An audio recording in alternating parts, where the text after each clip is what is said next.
Hey, everybody. Welcome to Bearded Baker Banter. Welcome, Chet. Welcome, Trey. We are officially into football season. Thank you, Hall of Fame game. Phew. Tell you what, man, we crawled there. Crawled there. Inch by inch. But hey, we're here. Crawled there. Kind of felt like an army crawl when without pants on. In mud. In mud. In mud. In mud. Lots of briars. It's kind of going through a gravel phase, though. Pantless gravel phase, army crawling. Yeah.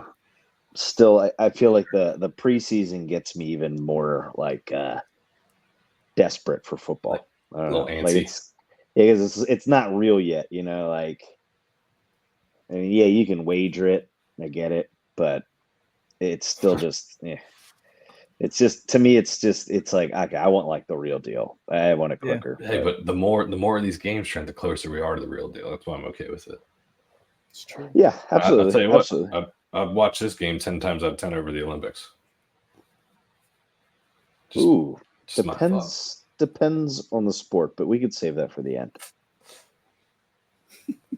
All right. Fair enough. Save that for the end.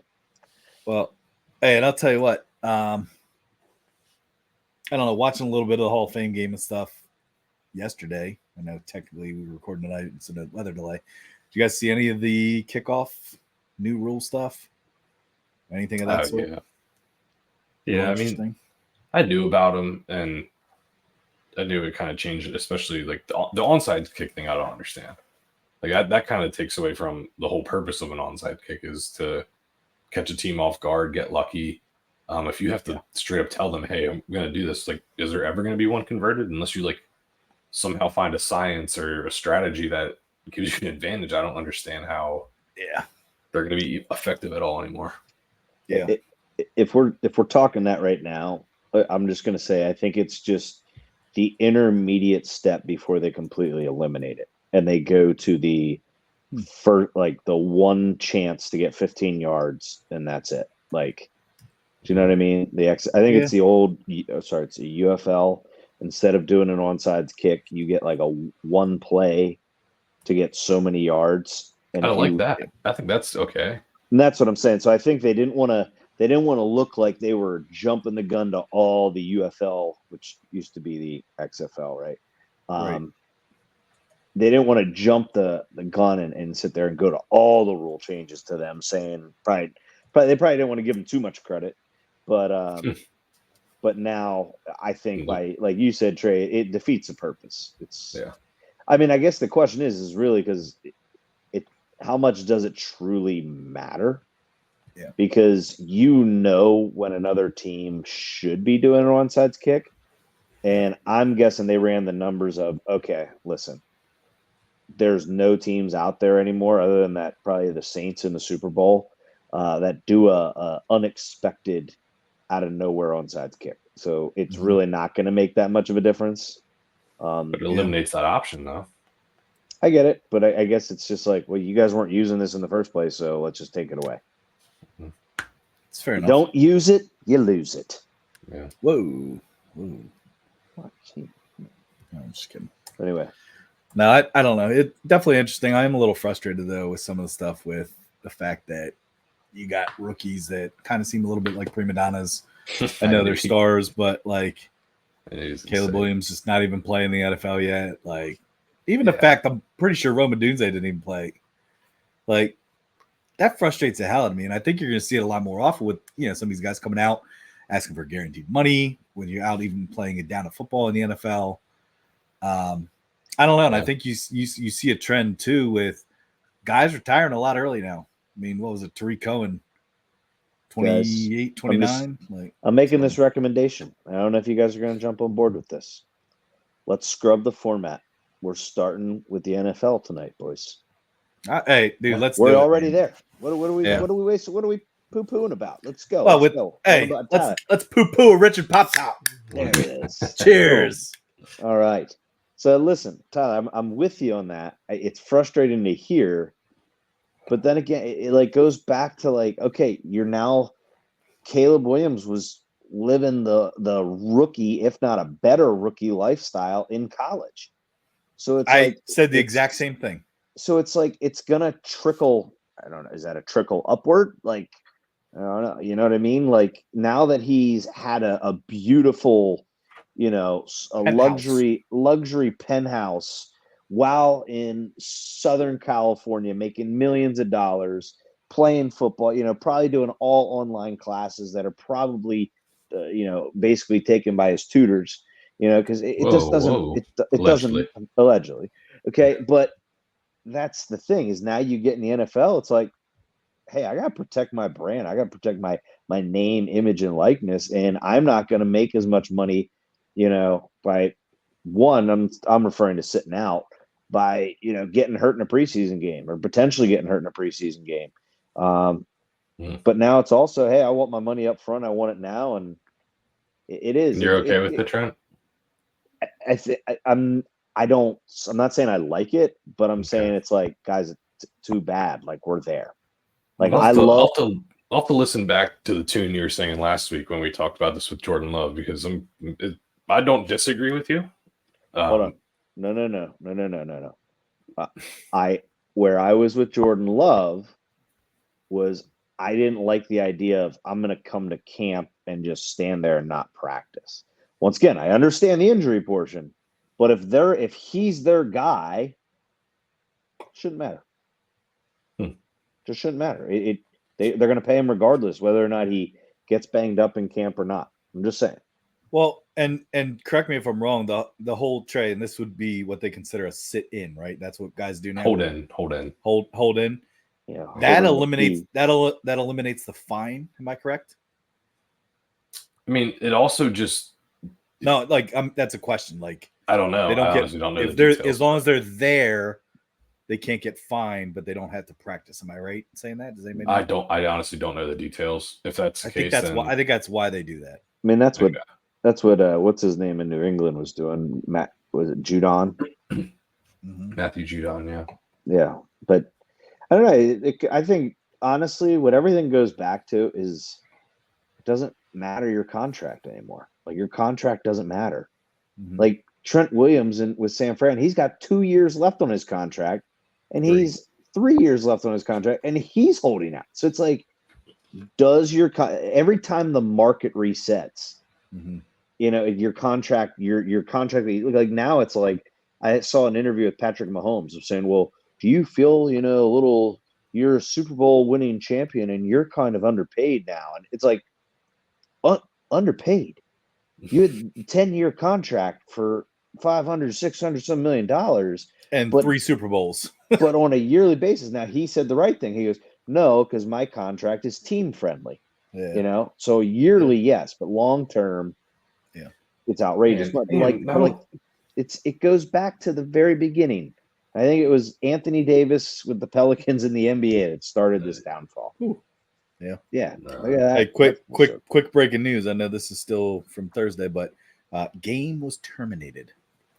No longer being played tonight. So game ended in the third quarter. Hopefully that's not an omen for the NFL season. So we'll see. Let's just pump the brakes on that. Yeah. But jeez. Was the Bears? Bears are bad. Bears are gonna be bad. Let's hope. No. Where were we with football? You want hold-ins and all that money and Trey, I got a touchdown turnover talking about the hold-in guy, Jordan Love. Ooh. Leave your what? Don't be. It just blows my mind how much you guys hate. I don't know. I touchdown or turnover. Jordan Love being ranked higher than Devontae Adams in the NFL Top 100. That's a fair question. And hold on, and Sauce Gardner. What are the ranks? Do you know that? Do you have those? Devontae Adams is 40. Sauce Gardner was 38. Jordan Love was ranked 34, which he is ranked higher than a couple names just in this little section of it. Tua, Quinnen Williams for the Jets, Sauce Gardner for the Jets, Joe Burrow at 39 for the Bengals. Jordan Love was ranked higher than Burrow? I think it's because it's got to be based off last year, I'd imagine, right? I mean, I do kind of think these 100 rankings are kind of silly and stupid because it is apples and oranges. Yeah, and like I'd like to know the criteria too, because I've seen some players, like if we're talking like potential, they're like voted on by the players themselves. That is the criteria. So my guess is they get to list their top 100 players in the offseason, and then they average them out and rank them that way. So where's personally, Brock as you guys know, 28. See, why aren't you asking about that? Why would we ask you about it? Because you know the answer is from you. Jesus.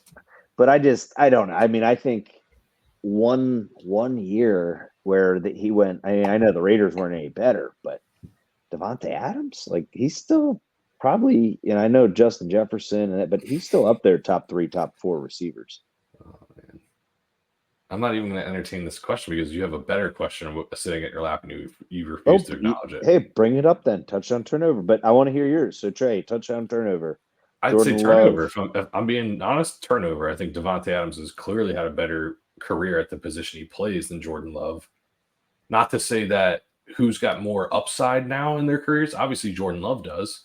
Yeah, but he's only done it. He's only done it 1 year. Can he do it more? I think so. The fact that he's in front of Joe Burrow, I think, is a little crazy. I know, granted, Joe Burrow hasn't been available, but like I said, I don't know. I think that's crazy too. But I think what's even crazier is Brock Purdy at 28. That is insane. That is insane. Can I say one crazier? What quarterbacks are ahead of Brock? Well, Tyler, you know I'm a fan of him, but I can go here once I got the next section. So Debo is at 30, Khalil Mack 29, Brock Purdy 28, Bosa 27, Mike Evans 26, Jalen Ramsey 25, Dexter Lawrence 24, Amon-Ra St. Brown 23, Penei Sewell 22, AJ Brown 21. Right now, and then Trent, they did release not all of it yet. Yeah, 11 to 20 though. Yeah, so the highest 49er right now, Trey, is actually at this point. Bosa. Obviously, Christian McCaffrey is going to be way up there, but Fred Warner is the highest at number 11. Yep. I think the guy that two guys. I mean, I know we're getting off the touchdown turnover. Tyler, you didn't give me your piece on that, but two guys that I'm seeing at the most recently is Josh Allen being 12. You think he's overrated or underrated? Overrated. And then Tyler, I don't know. I mean, number 18. No, I mean, I love this guy, and he's on your team, but George Kittle being 14th. Well, that's high for him as a tight end because he didn't put up the huge numbers, did he? Yeah, but I think it might go into blocking though too because he is one of the best blocking tight ends. The one that surprises me though is Justin Jefferson being 18. Justin Jefferson not being in the top 10 is absurd. And to real quickly go back to your Davante Adams thing, I think Davante should at least be 25 or higher. Yeah. Davante and Justin Jefferson are two of the best wide receivers in the league right now. And to have them both, out of the top 10 like that or out of the top 15 even is a little bit absurd. I mean, you have Dak Prescott at 16. Dak Prescott is number 16. And Trey, you ready for this one? He's gonna love this. Guess who's 15? Jalen Hurts. Yes. Jalen Hurts at 15. Well, then, yeah, I mean, I don't give these any credibility whatsoever. Sorry. No, it is absurd. And I mean, and this kind of looking at the Justin Jefferson thing, and this kind of takes me into something I did want to discuss with you guys too, is the only 99 wide receiver in Madden this year is Tyreek Hill. And I understand Justin Jefferson dealt with some injuries last year, but Justin Jefferson, and I feel like I say this every time we talk football, generational talent. Mm-hmm. And the fact that I think he's the 98, which, okay. But the fact that he is not a 99 and Tyreek Hill is, Tyreek Hill's great. I get it. He's super fast. I get it, but I don't know, man. Like, it's a little bit absurd. The other one, Trent, into your, rankings here, Jalen Ramsey at 25. Yeah, that's crazy. Come on, man. Like, dude, he's washed up. Move on. Yeah. He's terrible. Like, come on, he's old. He's not up there, man. He is not. He's not up there. I would have thought the NFL players would have voted for a guy like Sauce higher than him. I would put Sauce ahead of him. Because if they you're all love if, Ramsey. If you're going on recency bias, recent performance, like year in, like if you're going on that, or are you going on your history? Because if you're going on history, then Joe Burrow should be top 30, right? Like at the very least. Sure. But I don't know. I guess the touchdown turnovers come in like these top 100 rankings are legit touchdown turnover, and we're all on board at saying turnover, I'm guessing. Yeah, 100%. Well, yeah, and even Trent, I'm looking just quickly through some of these. The highest running back right now is, again, McCaffrey will obviously be in the top 10, but Derrick Henry at 49. Wow. Is your highest running back. Wow. And that's like, which again, that goes back to what we've talked about a lot, not to beat a dead horse, but like the running back situation. I mean, go into fantasy football with stuff like, who the hell are you taking? You have like 2 running backs, if that is like consistent in terms of like getting carries and being all right. Because besides that, I don't know. It's going to be interesting, but yeah, there's some name. I don't know. I wish to trade, to your point, I wish I could see some of the criteria with things. There you go, yeah. CJ Stroud 20. Really? So that's got to be most recent year.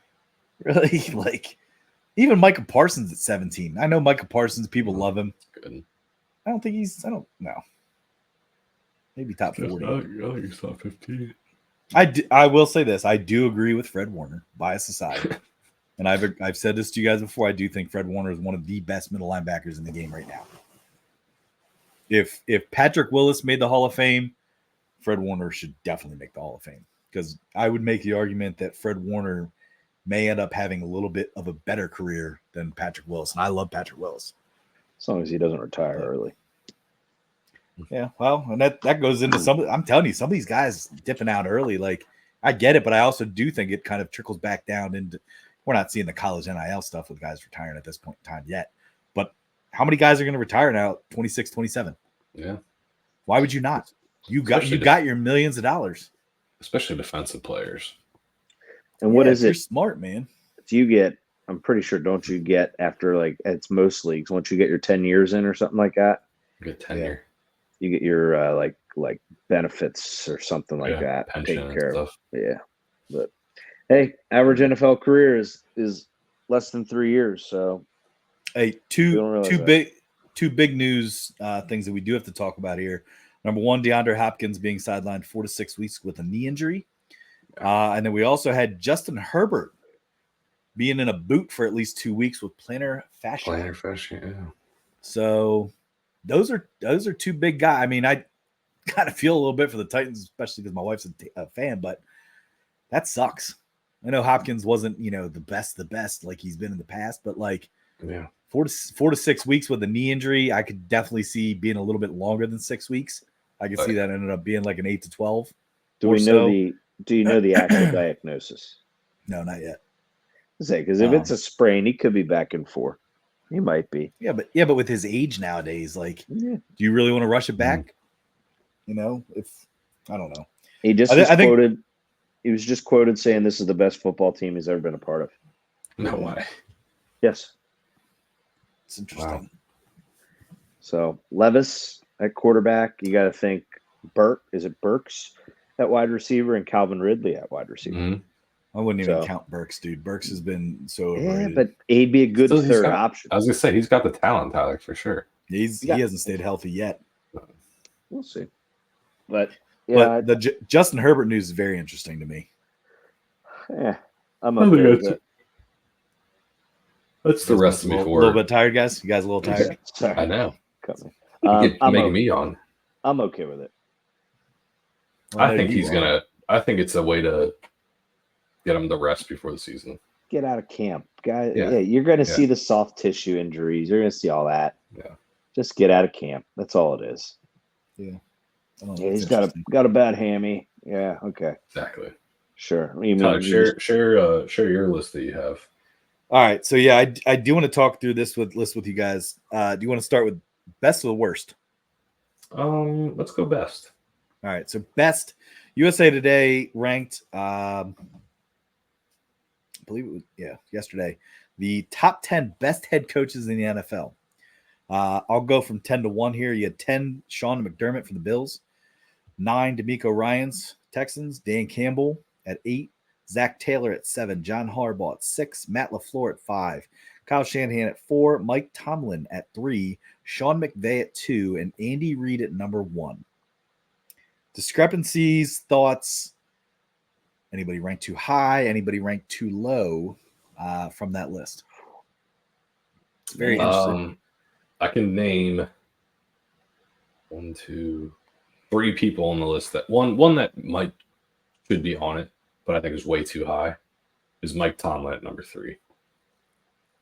I know overall career, he's had a great career. Obviously never went below 500, but last couple of years they've been just around 500 and haven't done anything. So yeah, the career-wise he's great, but I don't know. I don't see him ranked above LaFleur or Shanahan, even Campbell for that matter. Especially recently. Right. And the other guy I think that's a little too high is Zach Taylor at 7. I don't even think he deserves to be in the top 10, to be honest with you. He's made it to a Super Bowl, but I don't know.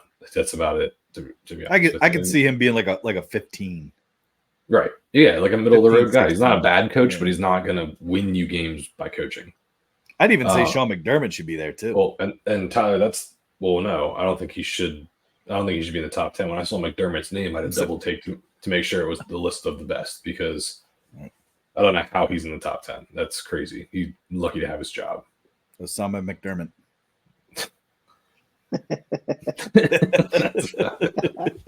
That's so messed up.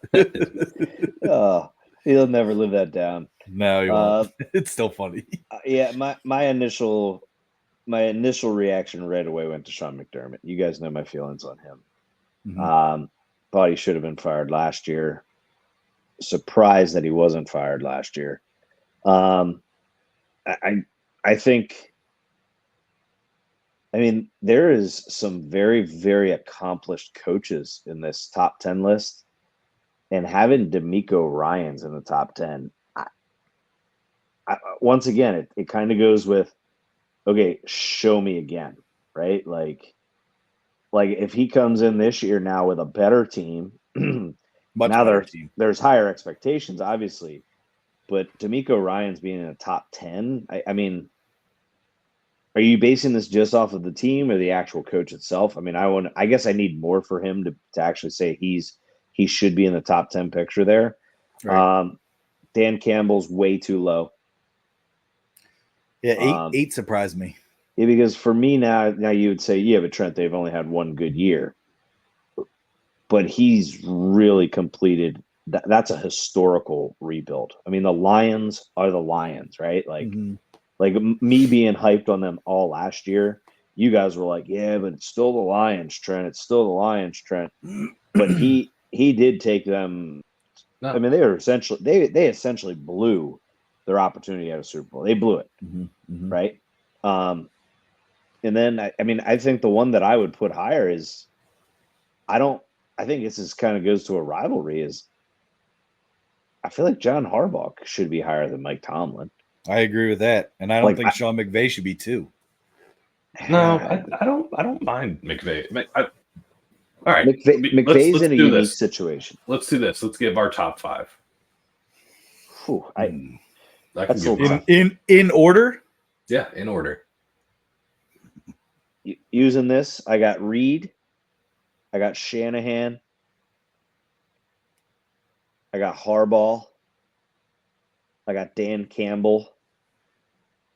Then I'd put Mike Tomlin in there. I'd put LaFleur above Tomlin recently. Actually, check. Reid, Shanahan, Harbaugh, Campbell, McVay. Interesting. I would go Reed, Shanahan, Harbaugh, Campbell, LaFleur. Oh, that was so nice of you. Trey. I think having LaFleur to 5, I think is a decent rank. You said he's on the hot seat last year. Yeah. Right, and he proved me wrong last year. They made the playoffs. Sorry, guys. I admit when I'm wrong. I admitted I was wrong with CJ Stroud last year. Stirring the pot over here. Stirring the pot. No, I think he was able to accomplish a lot of stuff with some talent that people didn't know a lot about. And I think the fact that they were able to go to the playoffs gave the Niners a run for their money that some people would argue they probably should have won. All right. I think the biggest personnel difference to me was the quarterback change. And that's the biggest change there could be. That's the Packers, what they're known for, is they're able to keep a guy, put him on ice for a while, and then they're very fortunate that they turn out to be, I guess, I don't want to say at this point there's 2 Hall of Famers and then one that we're still to be determined to see what happens. Who's to be determined? Love. Oh, I thought you were talking about Rodgers. I'm like, Rodgers is definitely going to be in the Hall of Fame. No. I literally thought you were talking about Bart Starr, Brett Favre, and then Rodgers to be determined. That's true. Well, Bart Starr was I know. There were people in between Favre and Bart Starr. I know, but that's where in my mind I'm like, Rodgers is definitely going to be in the Hall of Fame. Yeah. But yeah, I don't know. Trey, what's your top 5? From what I'm hearing, Trey, Packers are NFC Championship or bust. Wow. Who said that? CBS Sports Radio. Okay. Well, good. I appreciate that. Here you go, Rich. By the way, just to update the listeners real quick, Trey, before you give your top 5, Richard did reach out to me, so we will be closing up with that All-Star weekend bet with the NLAL. So appreciate you, Richard. Thank you for reaching out. I'll take the perpetual tie. Thanks. Since it was my pick. It was my pick, guys. Let me just rattle off my top 5, and then we can move on to the bottom coaches. 1, Andy Reid. 2, John Harbaugh. 3, Matt LaFleur. 4, Sean McVay. 5, Dan Campbell. Such a dick. Yeah. What? What? Oh, okay. I'd put Shanahan at 5.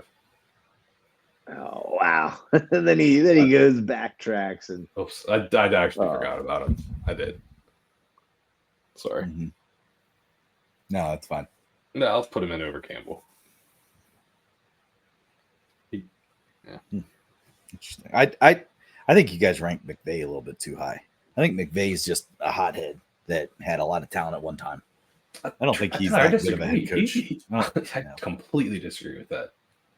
What he did with that team last year was pretty impressive, and I think he's going to do it again this year. Mm-mm. Yeah. No, let's just say that it's going to come down to quarterback issues. Like I said last week or 2 weeks ago, he has to win 6 games this year to be the all-time winningest coach in Rams history, and he's 38 years old. Jeez. So it is impressive. I just hope Stafford's wife not sleeping with the backup Rams quarterback. Who's that? She literally ruined someone's life because of that. Jeez. Yeah. Tyler throwing allegations out there like that? No. She admitted on a podcast. What? She went on she was sleeping and said to was it to motivate him or something? She said I slept with his backup while at Georgia to motivate him to to ask her out, blah blah blah. And then the sad thing is his actual backup is married to the girl that he was with in college at the time, throughout all of college, and has kids. So now they're having family animosity because she's like, wait a second, you slept with her while we were together in college? And And then she backtracked and was like, "Oh, that's not the right backup. I'm so sorry." Like she looked like an idiot. In other words, should kept her mouth shut. Yeah, just she was doing it for clicks and looks and views. Just shut up. I hate that shit. Yeah. All right, so let's jump into the worst coaches. All right. So we're gonna start. It's kind of interesting here because I feel like a lot of these guys have not even coached yet. Yeah.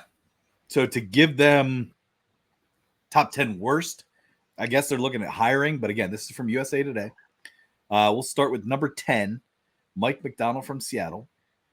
Number 9 was Dave Canales. Canales, is that how you say it? From the Panthers. 8, Antonio Pierce from the Raiders. 7, Todd Bowles, Buccaneers. 6, Brian Callahan, Titans. 5, Robert Saleh, Jets. 4, Brian Dabble, the Giants. 3, Jared Mayo, the Patriots. 2, Matt Eberflus with the Bears. And number 1, Dennis Allen with the Saints. So, again, a lot of new names on there, which kind of frustrated me a little bit. I'll let you talk about it more, but the one that kind of surprised me a little bit, man, they're dogging Antonio Pierce, Trent. How do you feel about that already? Yeah, and he helped motivate the team to win some damn games last year. Yeah, I think he doesn't have a full season under his belt. I get that. Once again, need more of a sample size. Me personally, as a fan, I'm like, whatever. You know what I mean? Like I'd rather have even lower expectations to prove them wrong. Sure. I think in terms of the hire, don't get me wrong. There's big names out there that I'd love a big name guy. But then again, I look at the last 2 Raiders coaches, 2 of the biggest names, and they both really let the organization down. With John Gruden this time around. And then, I mean, when we got Josh McDaniels, when I learned that news, I was like, what? Like, how the hell did we get him from the Patriots? Like, he was never going to leave there. And that was a big old turd. Turd. Yeah, corny. So it is what it is. I mean, as Raiders, we can't deny the fact that we are one of the worst teams in about the past 2 decades. We're the second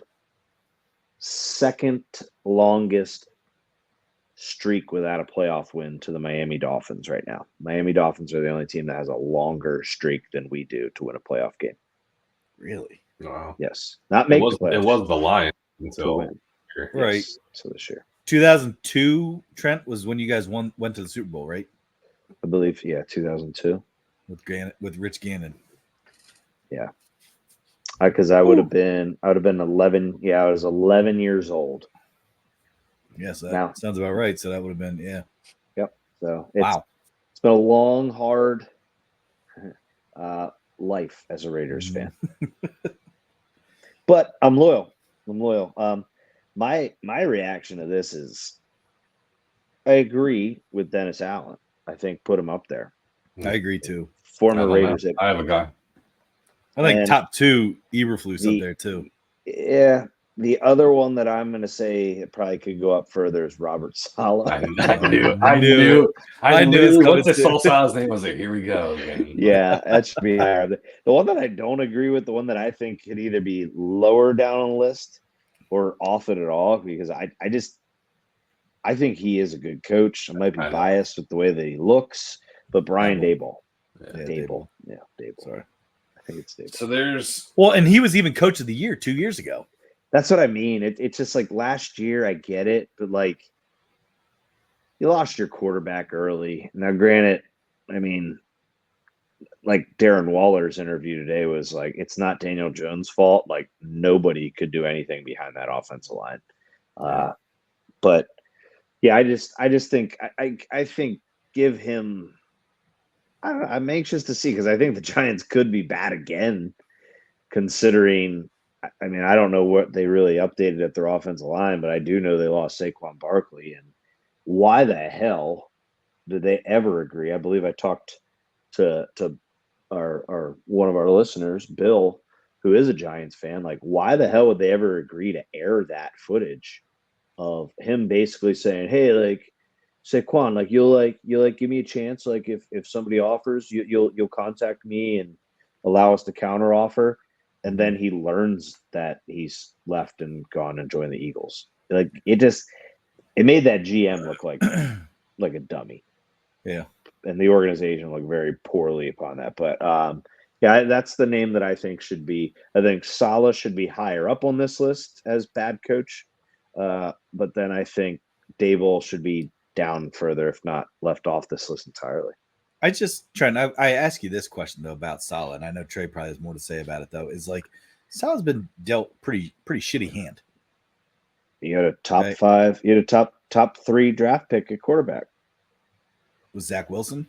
Yeah, Dude, you did. Come on, man. But is that all him though, or is that the GM? That's an organization. And then you bring in Rodgers and he gets hurt. Like, I don't think you can put. I mean, yeah.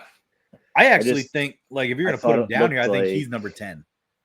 I thought it looked like poor. They put all their eggs in one basket with Rodgers. Who did? Saleh did? The Jets did. Okay. And once again, don't get me wrong. I think Saleh is a great defensive coach. Head coach, I can't justify it. He needs to come on home. He needs to come home. Yeah, I mean, I think he'll be once he gets fired this year, he will be a really good D coordinator again. Like teams are going to want him to be their coordinator. Do you know where he'll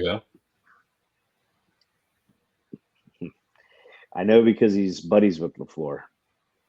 No, you're saying? I don't think that. Where? I think he'll go to the Dolphins. Yeah, that's a good point. He does look like Jason Taylor. And I'm sure McDaniel would love that. He does. No, I could see that. That's a good. That's a good connection. Yeah, Mike McDaniel will be like, he'll like throw the bank at him before Shanahan can even like. Which I would like to say, McDaniel and Stefanski were 2 guys I thought were left off the top 10. But anyway, best coaches or bad? Best coaches. I think McDaniel needs to win a playoff game this year, though. Otherwise, you better watch his seat get hot. He's not. Wait, because the Dolphins are good, right? Stefanski's Browns, right? Yeah, Browns. Yeah, I agree, Trey. You know what? That's a good call. Stefanski should be on best coaches. That's what I'm saying. He's top 10 coach of the year candidate. Yeah, how the hell did they leave him off? USA Today isn't their shit. But so looking at the top fake news. Yeah, looking at the top 10 worst coaches, there's one glaring coach that is missing, and it makes me insane that he's not on this list. Any guesses? On the worst list. Yep. I think it should be number 1. Mike McCarthy? No. Well, he should be on the list too, but not number 1. Eagles. Nope. Oh. Ron Rivera. No, he's not Doug Peterson. Right? Doug Peterson not being on the top 10 worst coaches is a joke. He's got a Super Bowl. I don't give a crap. I don't give a crap. No, Doug Peterson's not a worst coach. Yes, he is. He's on the hot seat right away to start the season. No, he's not. If the Jags go 2-4, I guarantee 2-5, he's fired. Guaranteed. Dude, and that'd be so dumb. And he should be. You're right, Trey. And he should be. Fired. No, another guy not on. I think Sirianni should at least be in the conversation, especially if we're going off last year's performance. Because, man, 10-1, and then you literally lose out. Like you lost the locker room. You had a great roster, and that was a pathetic downfall. The other one I already mentioned was Sean McDermott. I think he should be somewhat on that list too, and Mike McCarthy. Guys that I don't think Dable should be on there. I don't think Saleh should be as high as he is.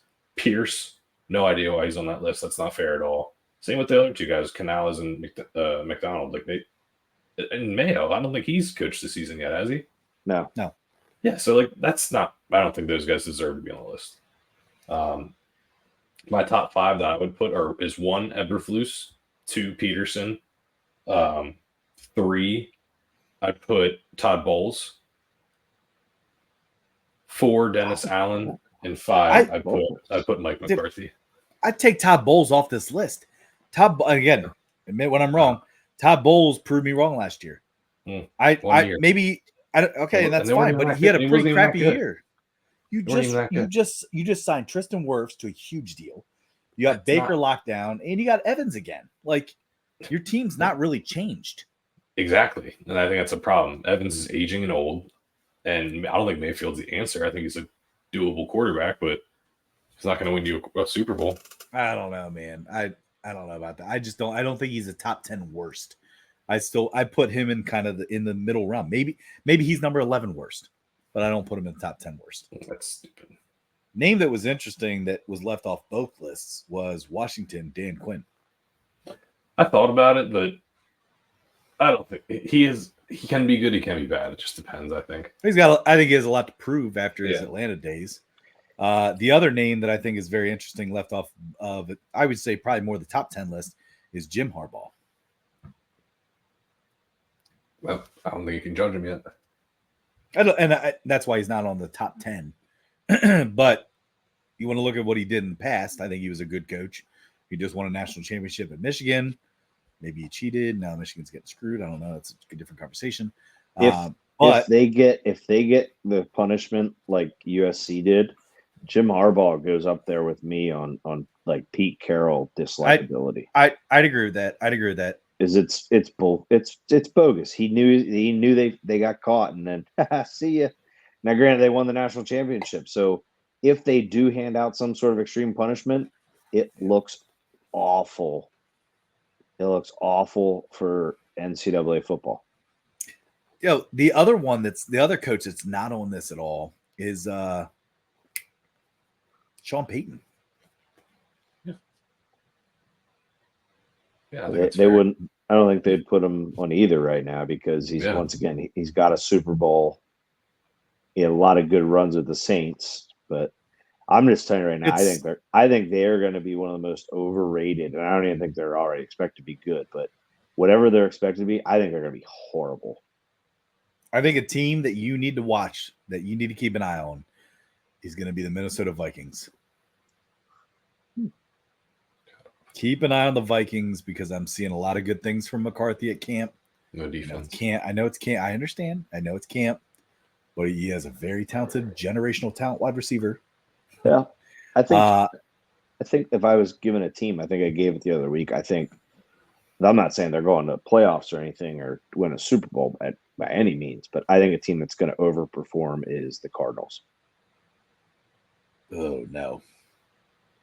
I think Kyler Murray is going to have an okay year. I think he has an okay year, and I'll say this: if he doesn't have an okay year, he's gone. When I say no, he's big contract. Doesn't that matter? Trade him. I think with Harrison and with do they bring back Connor? Yeah, James Conner. Yeah, I think they could be okay out there. Did you say James Harrison? No, James Conner. Connor. Okay, Marvin Harrison. I said they have Marvin Harrison Jr. I was saying, and then I said, don't they have Connor? Okay. Running back. I was here. Okay, because he's actually pretty good. He's just a touchdown machine. Yeah. Anytime touchdown bet, put it on my parlay every week. Two other things I kind of saw that were interesting. One was on SportsCenter with Ryan Clark, where his bold prediction was that Justin Fields will lead the Steelers to the playoffs. That was one. And the second thing that I read yesterday was the fact that, again, this is not biased, and I think this would be a big mistake, is that Joe Milton could beat out Drake May for the starting quarterback position at the Patriots. So I think they're trying. Trey, yesterday. Yeah, I saw that too. I don't agree with that at all. It's a big arm, dude. It's to motivate him. I also don't think Drake May's a great quarterback in the NFL, but either do I. I think he's going to be a Trubisky 2.0. Well, both North Carolina guys. Yep. Trust me, there's been plenty of college teams that I've said the same thing about, like Alabama quarterbacks. It's going to happen to Bryce Young. Is he going to do well this year? Probably not. What about Jalen Hurts? Okay. I have a touchdown turnover for you guys.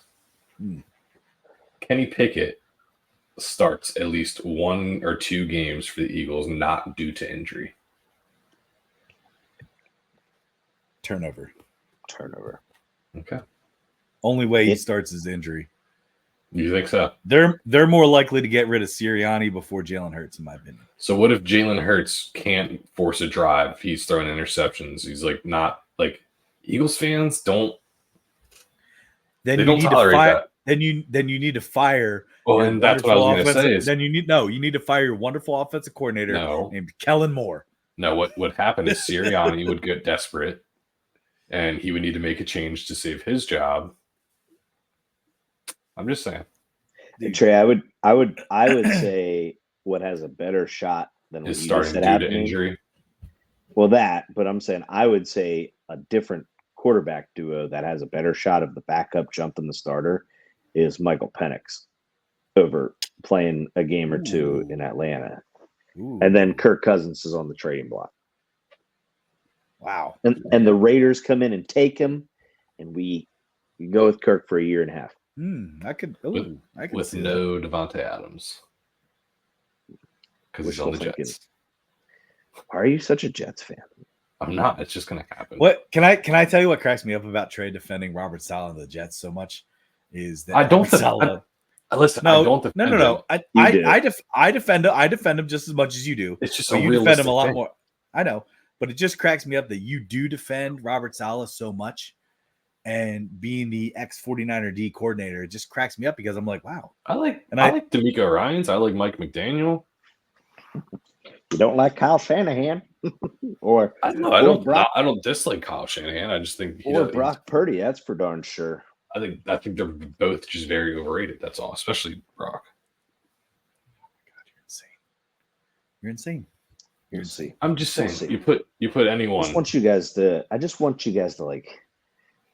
Beer bet already. Like if I were you guys, I'd be beer betting your regular season matchup. Like go. If you guys had Jordan Love at quarterback, you would have beat the Chiefs in that Super Bowl. No way. Yes, you would have. 100%. We would have lost by at least 10. No, not a chance. Yes. Okay. Anyway, let's not get there. But hey, we just you did this, Trent. So stop. I don't. No. It's your fault. You're the one. You egg it on. You egg it on. I usually do. But I will say this: you just brought up Robert Saleh, which started this argument again. So tit for tat. You brought up Brock Purdy. I said he doesn't like any of those guys, but it just cracks me up. I never realized. I don't think growing up as kids, you guys ever hated each other's teams as much. I don't hate the Packers. I don't hate anybody's teams. My team. Your son let it slip in front of me. Yeah, you know what, Tyler? I will say I think the rivalry has gotten bigger since like Owen's been more aware of the sports world because watching a game. He can talk some smack. We were watching. I know he does. And something bad happened against the Panthers when the Packers were playing, and Tyler's like, "Oh, nice." And everyone's like, "Wait, Dad, I thought we don't like the Packers." And I'm sitting there, going, "Oh, interesting." Okay. I think honestly, I don't know if Yeah. Tyler would have told him to say it. I think Owen knows enough to get under people's skin. He's smarter than you think. Oh, he is. Especially when Owen. Just completely side note, but the other night, so Corey being a Phillies fan, right? Owen was like cheering against the Phillies when the Yankees were playing the Phillies, and I looked at Owen. I go, Owen. I was like, we don't ever cheer for the Yankees in this house. Like I was like. You have to understand, I said, and I tried to put it on his level to like understand it. As a 7-year-old, I said, you gotta understand, dude. I said, the Yankees, the Seahawks. It's like the same thing. I'm gonna say Packers. No. Like in division, this is who we hate. We hate the Seahawks. You gotta understand, dude, we hate the Yankees here, man. So makes sense. But even still, like he was like, okay. And then I'm like, man, come on.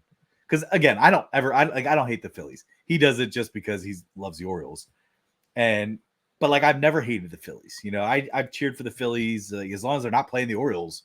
I'll cheer for the Phillies. I would go as far to say this about the Phillies. I would make this comment. I would say if the Orioles aren't winning at all, I would want to see the Phillies win it all. Sure, absolutely. I'd say the same thing. Trey? Yep. Yeah, no, I agree with that. I'd agree with that. I love that playoff atmosphere in Philadelphia. Yeah, it's a good atmosphere. Yeah. I think so let's transition here to MLB because we're kind of getting it that way. And I got perfect transition. I'll lead us off, boys.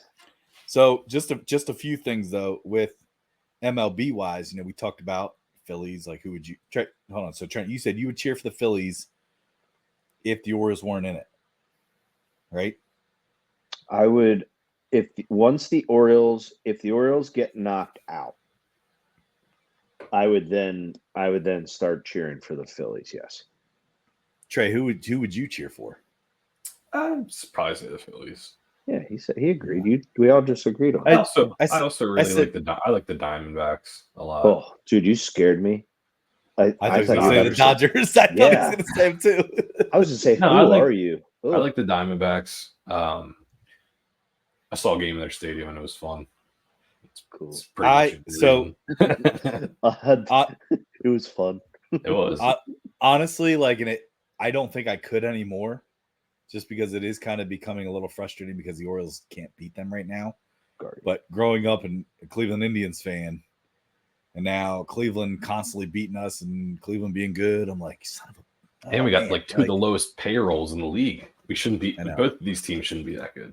Tyler, that would be like your karma coming back to, because you were, so to clarify to our listeners, Tyler has changed his technically. I'm not dogging him for it. He's changed two of his favorite teams. Oops, balloons. Two of his favorite teams in his lifetime, where he went from being a Blackhawks fan and became a Flyers fan full time. Yep. And he did. He said, "Hey, if they don't make the playoffs this year, I am openly saying that I am switching my fanhood." And he did, and he's all on board. But then the Blackhawks go on like a dynasty after a couple years after that. Literally, they beat the Flyers in the Stanley Cup, didn't they? In the Stanley Cup. Oh, two years after I switched, technically. And but admit though, even though the Blackhawks were the better team in that Stanley Cup, I still cheered for the Flyers. Yes. Like I still cheer for and here's the funniest part. I'll let you tell my other switch, because then I'm going to tell you the interesting part. Because I always follow the Flyers. I like the Flyers. Go ahead. I thought you were going. Okay. Anyway, and you also followed the Orioles growing up. That was the closest. I think growing up as kids, we all three of us obviously the same house. We went to more Orioles games. Yep. Yeah. Remember Cal Ripken gave me a baseball. Oh gosh. Anyway, but anyway, just try to hijack Tyler's memory. I know. You weren't even born. It was me. No, he wasn't even born. I'm pretty sure Pop-Up had to hold me. I was still a baby. I was saying, Trent, I don't even know if you were born yet, Trent. I still got that ball. I remembered it all. It was Memorial Stadium. It was the old before Camden Yards. I literally just finished a bottle and I was watching. I was like, "Holy crap, Kevin!" No, I'm just kidding. I still have the ball, man. Anyway, probably would take that. But so Tyler switched from being a Guardians do not call them that. Okay, Indians fan. What? Am I really? Is that the Guardians fan? I would have never picked them if they were called the Guardians back then. You were a big Chief Wahoo guy, huh? Yeah. Dude, I got stickers. I got magnets. Hey, do it, Tyler. Do it. Nope. No, we're not doing it. All right. Anyway. Bunny ears. Damn you. He could have done it. But no. Yeah, he went from being a Indians fan and then gave up his fanhood in a similar fashion to buy into the. And then the Orioles, we were bad, and then we had a couple years where do we make a run to the AL championship, right? And lost to the Royals. Well, I don't know, because they're for a while World Series. It did. Remember, the Cleveland actually made a little bit of a run when they had Terry Francona. Yeah. From the Red Sox, and I'm like, oh, here we go again, just like the Flyers. All right, so interesting fact though. All right, so while I always did follow the Orioles, while I always did follow the Flyers, and like them too, but like they were kind of like secondary. My favorite player from the Blackhawks did end up going and playing with the Flyers later, which was Jeremy Roenick. Yeah. And the same thing happened with my favorite player from the Cleveland Indians, went and played with the Orioles later in his career, and that was Albert Bell. So my favorite players did end up playing with the new favorite team. So, it's not like it was just completely random. One, I always followed him, but like two, my favorite player did switch and go to those teams. So just a little fun fact. But yeah. All right. Well, hey, I would like to start us off with a ball, guys, if I may do so myself. Go ahead. Start off with your ball, Trent. Yeah. All right. Well, first off, I'd like to circle back. Don't say that. I'd like to go back. I'd like to revisit a prior conversation. Okay. What's wrong with circling back? Oh, I got you. Yeah. Anyway, I just remember. Okay. Anyway, I wasn't trying to on purpose. I swear to God. I want to start out with the news of the day. This is not actually my official ball. I guess it should. What are we doing here? Out for the season. I knew it was coming. I was wondering where you're going to bring it in. Yet another torn meniscus for the fish out of water, Mike Trout. That's good. That's good. So, you guys think I'm a hater? This is like the third or fourth episode. Well, this isn't even my official ball. This isn't my official ball. But he's still being brought up. 2021. How many games did Mike Trout play in the second half of the season? 0. What was his injury? 2022. How many games did Mike Trout play in the second half of the season? 40. Okay. Sorry, angry. 2023. How many games did Mike Trout play in the second half of the season? 1. Ooh, wow. 2024. How many in the second half? 0. He's 41 games in 4 years in the second half of the season. I will be the first to pop on this podcast and totally make myself a ball if he comes back and has an all-star year and an MVP. I should say an MVP year. That's not fair. All-star is fair. All-stars kind of. But no, because if he's healthy, they're going to give it to him because he's the only guy for the Angels. Let's say all-star because I don't think he's going to be on the Angels much longer. Okay. Well, then you also are going to have to say if he returns to all-star caliber for a different team, you got to say, I told you so. It's a Chris Sale effect. Yeah. Sick. Genau. McCaffrey effect. McCaffrey. Stop. You shut your mouth. It is a McCaffrey effect. All right, Tyler, go ahead and cross off Mike Trout of potential guests so we can have on our podcast. Damn. Sorry, Mike. Anyway. Yeah. Hold on. Yep. Mm-hmm. Does that mean we have to cancel next week? Dang it. Yeah. I just talked to his agent. So he's done next week now. Yeah. He probably have an injured eardrum or vocal cord or something. Wow. All right. Anyway, so my ball. Probably from listening to all your hate. Is a super obvious one. It's the White Sox. Complete overhaul at the trade deadline. I told you I wanted to go back, revisit the Mike Trout thing. But anyway, 15, I think it might be worse now. Game losing streak. This is the statistic about the White Sox that has made me more like what the hell is going on is the White Sox have yet to score a total of 40 runs this season. Total? No. I don't believe that. I mean, sorry. Scratch that. They don't have anybody on their roster that has scored 40 times. Okay. That's a big I was difference. going to say, I'm sorry, literally impossible. I'm sorry. I misquoted my statistic. We're over 100. They got shut out a record 80 games. Whoa. Well, you want to talk about a record, guys, which brings me to my last thing. Right now, they are on pace. They're on pace. Now, this is the White Sox. They're on pace to have the worst record. They're on pace to go 39-123. Ever. Yeah, the worst record ever was the Mets in 1962. They went 40-120. So it is a very bad time. I don't know if you guys saw like Jeff Passan's Pecan. I don't know if you saw his tweet Pecan pie back in 2018 where he's like, wow, look at these guys under contract for the White Sox through 2026. Like, this could be a really good generation for White Sox fans. To be fair, it should have been. It should have been. It could have been, but it's now like, oh my gosh, crickets. Like, yeah, that color. And you know what? I wanted the guy. Crochet really screwed them. Crochet. Yeah, by saying he wanted a long-term contract.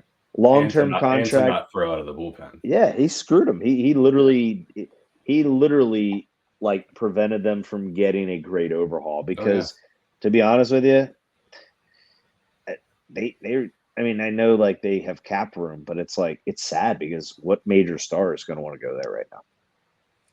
So they're actually considered one of the biggest losers at the trade deadline.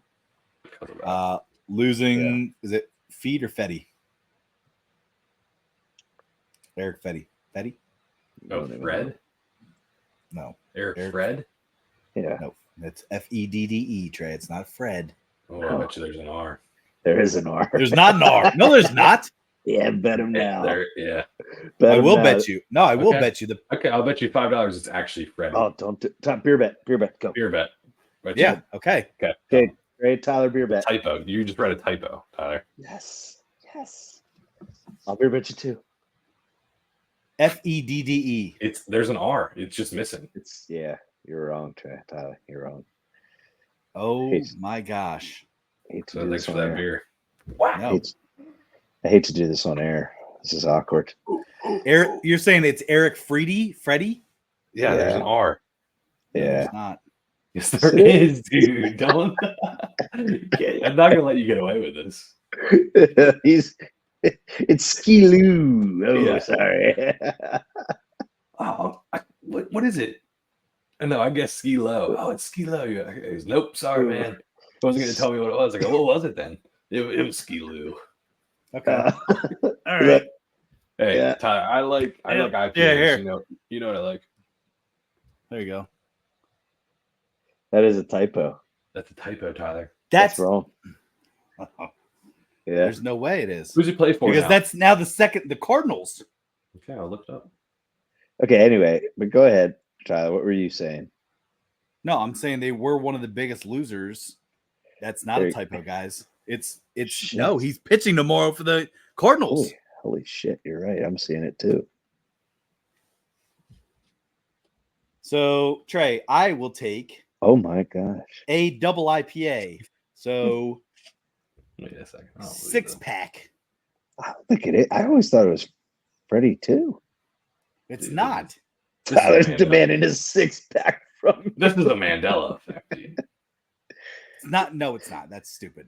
That you're actually challenging me as a guy that actually follows K-props every day for over 100 baseball games. I've looked at this guy's name every day for over 100 days. This is nuts because I totally thought it was Freddie too. But it's Fetty, Trey. Did he recently change it? Oh my gosh. It's totally Fetty. This is absurd. It's on every single thing. Jeez. I'm on Fox Sports. I'm on the Score app. No, wait. There's an article saying rumor Eric Freddy is the missing piece. Where's that from? Eric Freddy, 2017. It's only St. Louis.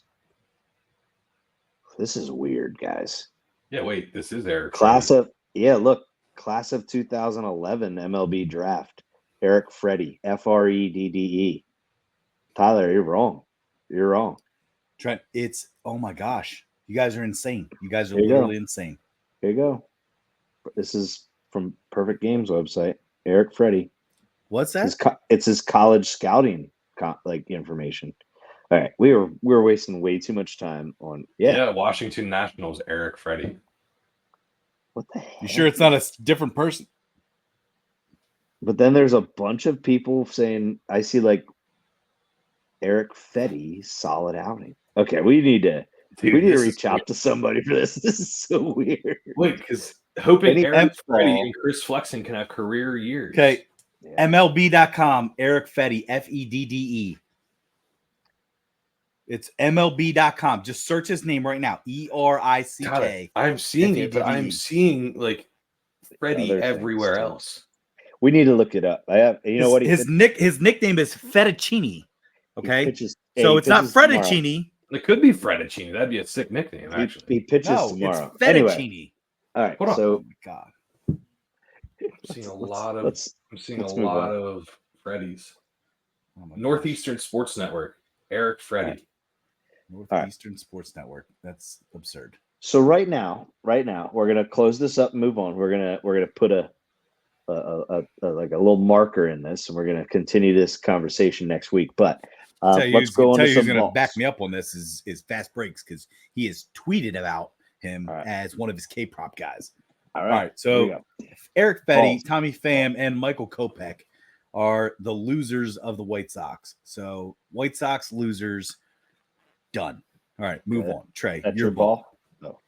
No, we're still on your ball because getting on this Freddy stuff. Fettuccine. Absurd. It is Freddy. Oh my gosh. No, my ball is, I don't know. I kind of have I'm like torn between my balls. Right on the seam.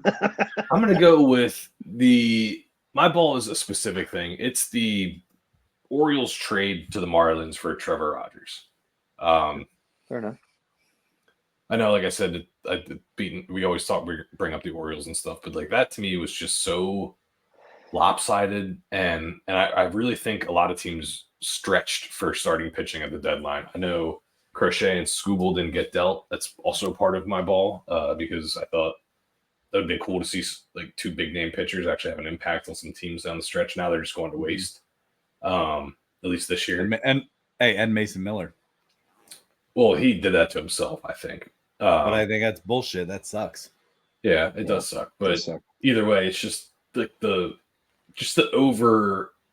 overpaying for starting pitching that wasn't good. Eflin, I like that move. I think he's got a lot of potential. He's proven that he can play well, and I think he's experienced enough where he's not a project like Trevor Rogers is. Trevor Rogers has a lot of potential, but he's got to get there. I don't know. It was just, to me, I didn't like giving up Stowers and gosh, who's the other guy we gave up? Norby,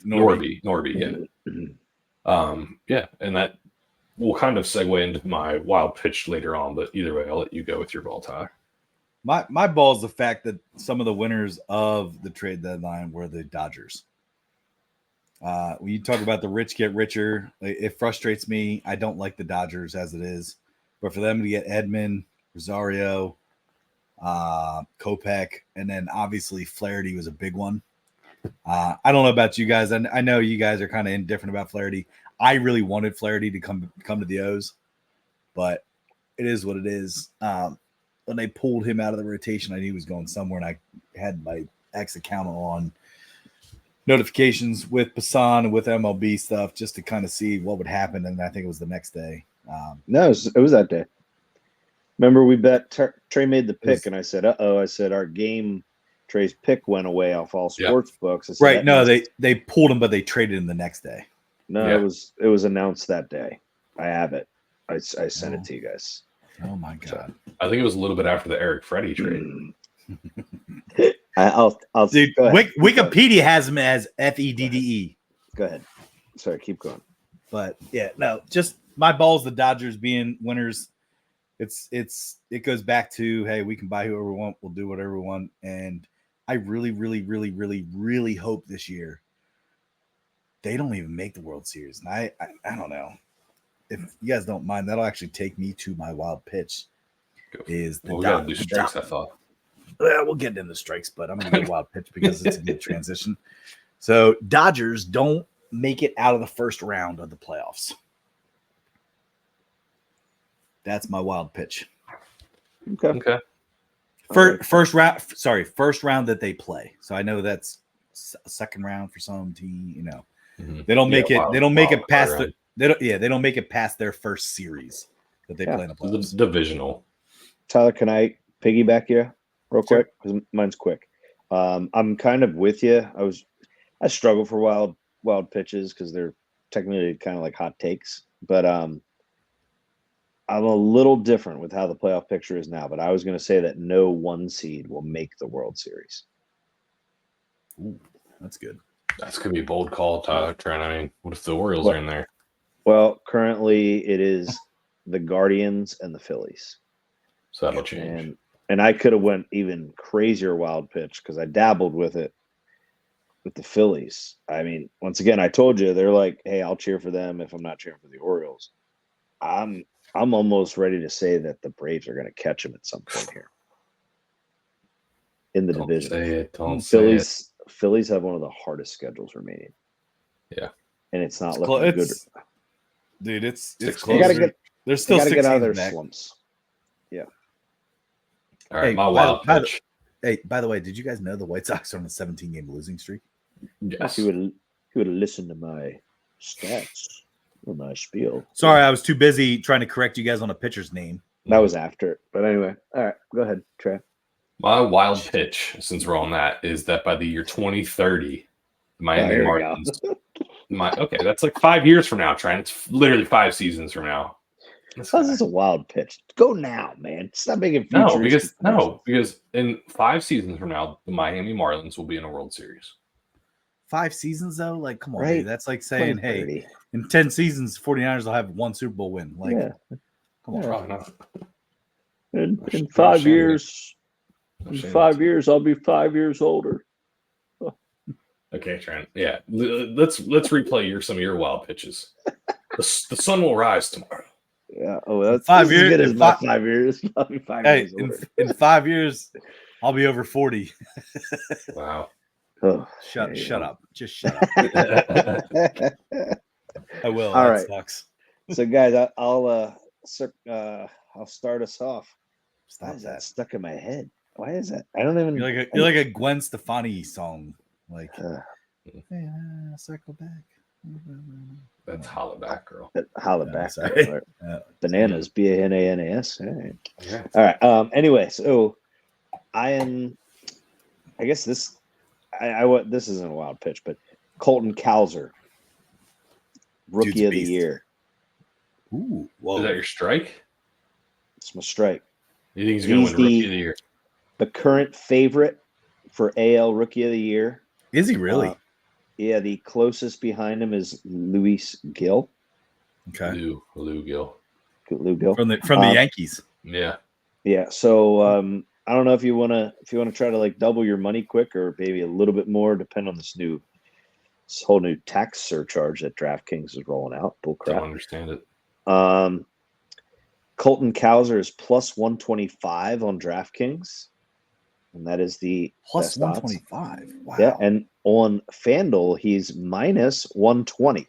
However, the reason I am saying this is a strike is because this will mean that for the second year in a row, the Orioles will get an additional extra first. That was kind of redundant. An extra first round draft pick in the upcoming draft because of MLB rules. If you play somebody that has the potential to win that award, you get that reimbursement. This goes back to, you guys are gonna have to you're gonna have to help me with his name. You guys remember the Cubs guy, third baseman? Chris Bryant. The Cubs pulled some crappy stuff where if they would have kept him up in the big leagues, they were going to have to pay him a heck of a lot more money. So they were going to send him down to save them. They were going to. They didn't end up doing it. I know there's more to it, but I'm just giving you the quick summarized version. So this incentive helps teams say, hey, yeah, if you bring up a really good young player early and he can win Rookie of the Year. So that is also why a lot of Orioles insiders are saying that the reason prospect Kobe Mayo is not up yet is after mid-August, they will bring him up and that will save his rookie status for the next year. Yeah.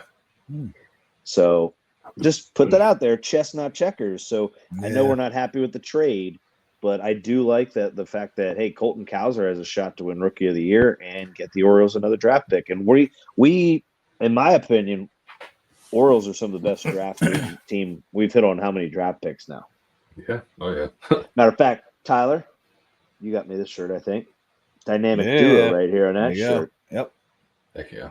Hit on those drafts right there. Whoop. Should have to show off my. So I could be wrong. I could be wrong on this, but I'm pretty sure Cowser is on a 15-game hit streak right now. Wow. Jeez, Tyler, you don't do that, man. We'll talk about those things. Well, no, but I'm just telling you, he's been hot, man. Like that's baseball. If you want to, it's almost as hot as Eric Fetty. Freddie. No, but like even going back to like, and I don't want to get too much into the Orioles stuff, but like Gunner's been hitting well since he shaved his mustache. Yeah. Santander, man. Whoa. Third in home runs. Dude's a beast. He's past Gunner in home runs. Rutschman's struggling. Rutschman's struggling, I know, but like,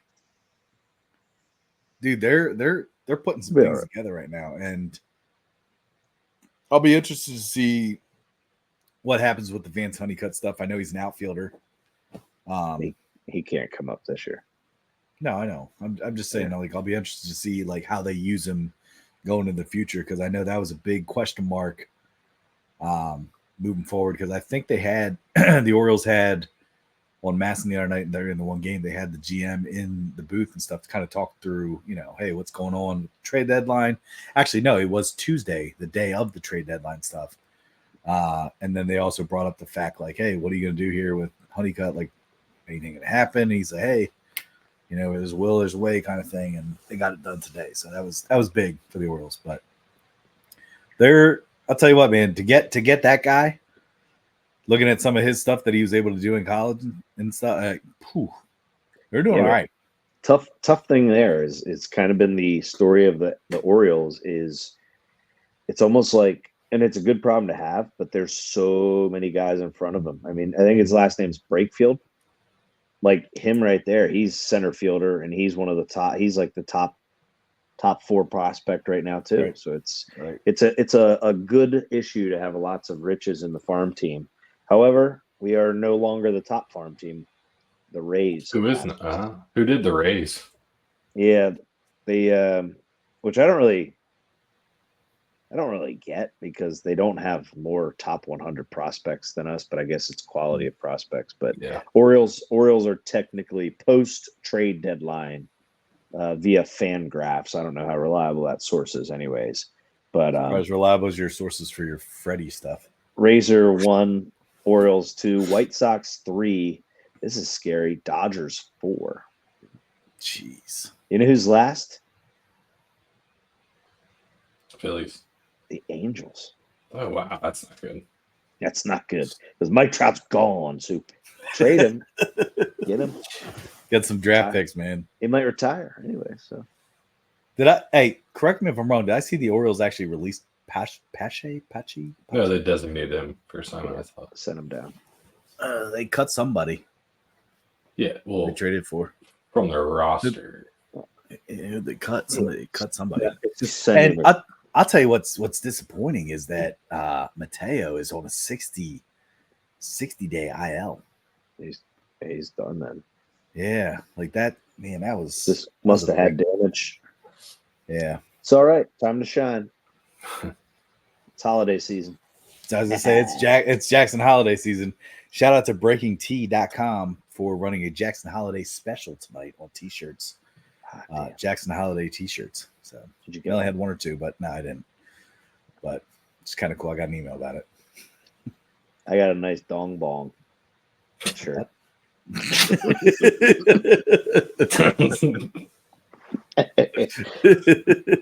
the dong bong shirt. Yeah, this is water. I'm just well, the one I also got you. Yeah, that's why I brought it up. I said I have a nice from that website. So relax. Dude, Breaking T, man. I got my Suns Out, Guns Out shirt from them. Shout out to BreakingT.com. It's not called that anymore, is it? It's called like the Homer hose or something, or the Homer no, hose. it's Remember we talked about this, Steve. Hydration station. They called it dong bong, but then I think the TV announcers caught a bunch of crap for actually calling it that. Then they called it the Homer hose. Then that has some bad annotation too, and then connotation. Whatever. Tomato. No, it's not tomato. It's not annotation. I'm not disagreeing. I know. I'm not an English guy. Anyway, and then hydration station is the final. But hey, you guys gotta get your strikes in. Let's go. My strike is just how close these divisions are. I don't like the Orioles-Yankees closeness, but you got the Padres and the Dodgers. Like you said, Trent, the Phillies, Braves, and Mets kind of got a thing coming up here. Astros, Mariners, like there's no clear cut. Like sometimes you see a team like the Dodgers up by 20 games, or the Braves up by 20 games, and it's not like that this year. I think that's kind of fun. Every game means something down the stretch. My strike again. I don't want to just be completely biased to Orioles. Like I like to give credit where credit's due. Is my strike is the fact that Bobby Witt Jr. from the Kansas City Royals is playing out of his mind in July. Yeah, this is from Underdog MLB's X account. 489 batting average, 520 on base percentage, 7 home runs, 22 RBIs, and 26 runs. Leads the MLB in batting average and hits this season. So Bobby Witt Jr., since the All-Star break, man, has come under just complete fire. He is just on fire, crushing it. But one other thing that I would like to kind of just point out, not necessarily ball strike, wild pitch, but there was some awards given out recently with baseball that kind of perturbed me a little bit. And those awards were called the Heart and Hustle Awards. Not really sure what the criteria is for those. Shout out to Gunnar Henderson for getting the Heart and Hustle Award for the Orioles. But the one that actually annoyed me a little bit was Anthony Volpe getting it from the Yankees, because I think he's a douche. That's just wow. That's just my opinion. I think he's a douche. There goes New York media, Trey. Jeez. You already know. You already hit him out, Chet. Yeah. You already hit him. Guess we got a canceled 2-week episode. He was coming on, Cross out our next guest. Jeez. Never would we have that guy on, because I think he's an idiot. Anthony Volpe, dude, he's a slime ball. Okay. Oh, he commits a ton of errors. Like, man, we'll talk about it off air, but like, I don't like Volpe. So, I like that. The fact that, for Yankees' sake. Yeah. No, he's a sleazeball. Wow. But yeah, that's the story for the day. All right. So we say we wanted to end with? I know I thought we said we wanted to end with something real quick. Or we good? Oh, Trey, you made the comment of Olympic sport. Your favorite? Yes. I would like to know your favorite Olympic sport that you were viewing. Ooh. Summer sport? Well, yeah, that's what's going on. I like the women's gymnastics.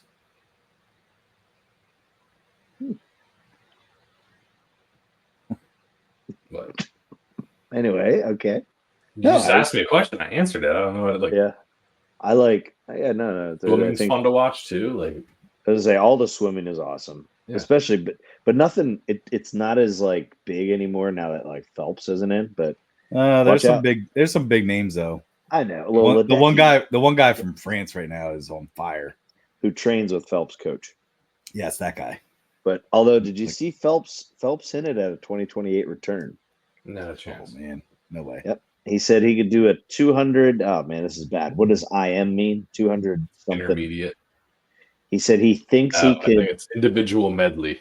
Okay, yeah, that is individual medley. He says when he left swimming, like really hung it up. He said he was still doing better than the top people now. So he thinks if you give him 4 years to train and let him just do that event, he thinks he might be able to qualify and win. Well, that's a tough one because you got to do 4 different strokes, and he's up one, back one. I want him to do it, but he's got everything to lose and nothing to gain because he's already the best Olympian of all time. Yeah.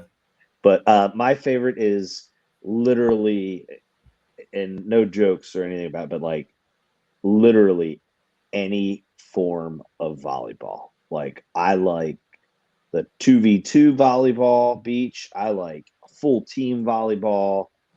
You name it. It's like, I'm not gonna lie, like it's one of the most entertaining sports to watch. It is. I don't know how those guys stand there or girls stand there and like are actually able to save a shot that is just absolutely rocketed at them.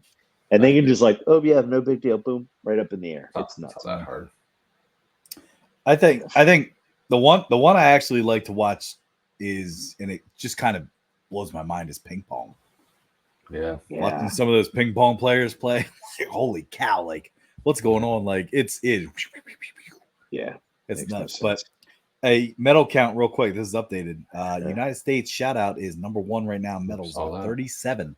Yeah, but not in gold. No, I'll get there. Just give me a second.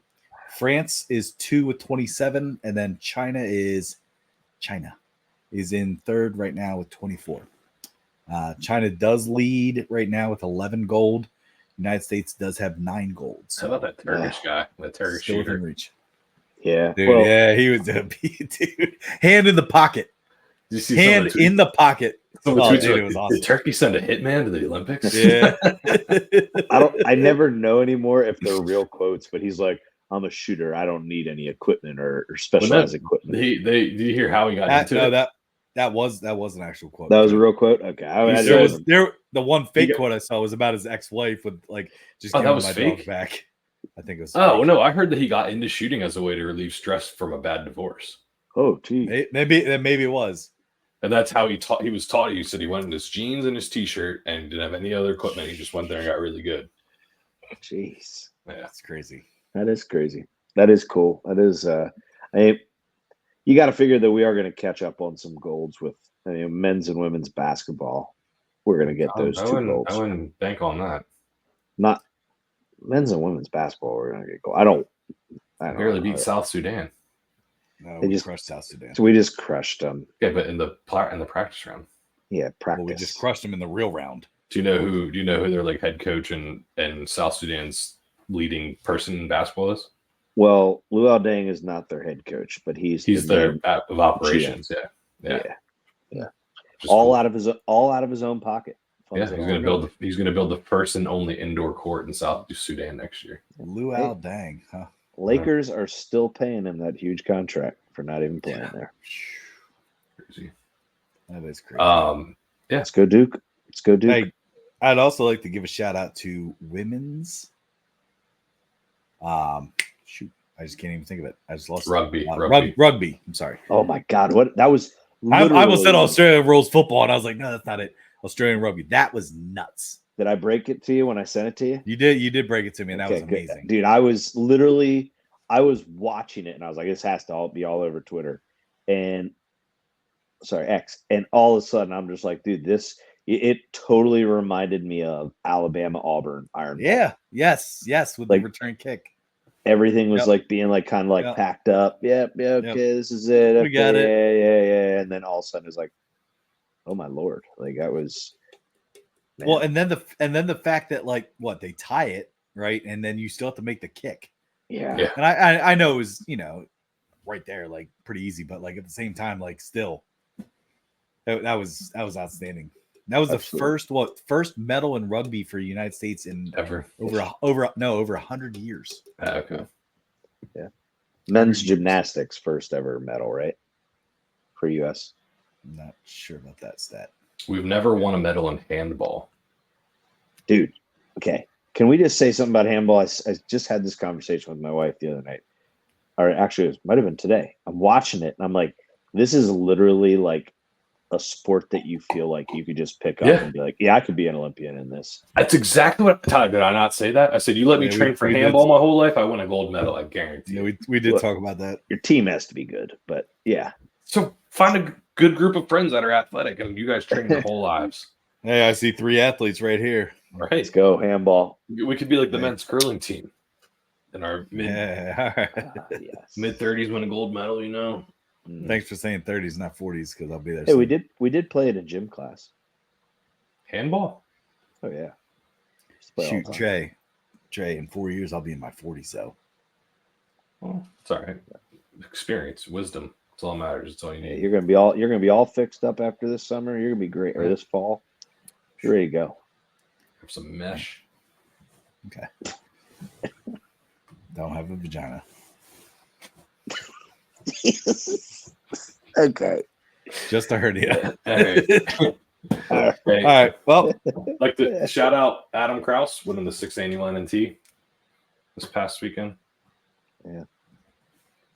And not a shout out to US Golf for not having Bryson DeChambeau on the team because It's a shame he should be there. Anyway, sorry. Positive note: Orioles offense is back. Let's go. Come on. Let's go. Let's go, O's. Big Come on. 4-game series. All right, boys. Enjoy your weekend. Have a good weekend. Take it easy. Let's have an August. Let's go.